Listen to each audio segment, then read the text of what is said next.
Good morning mga lods. Tingin-tingin muna tayo sa ating palibot kasi malamig po ang araw ngayon. And shoutout sa inyo and please follow my YouTube guys. And magbibigay tayo tips kung paano po magpadami ng ating mga manok sa 2 piraso lang guys o 3 piraso guys. Bibili lang kayo ng isang lalaking bruskong manok guys. Maniwala ka guys.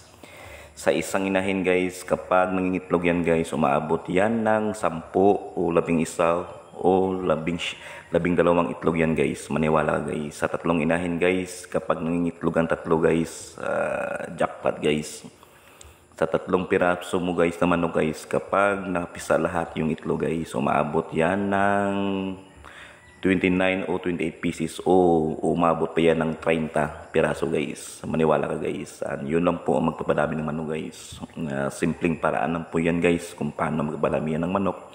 Bili lang kayo ng 3 o 2 inahin at bili rin kayo ng isang lalaking manok brusko guys. Tingnan nyo po guys, nagsimula po yan sa 3 o 2 manok yan guys. Pero ngayon guys, umabot na siya ng 19 pieces guys, baka naman. At may nakakulong pa yan guys. Sana dumami pa ang ating mga manok. Ayan po ang ating mga chicken. Native chicken yan guys. Masarap yan. At maniwala guys, mahal yan kapag December guys, ang native chicken. And yun na po guys.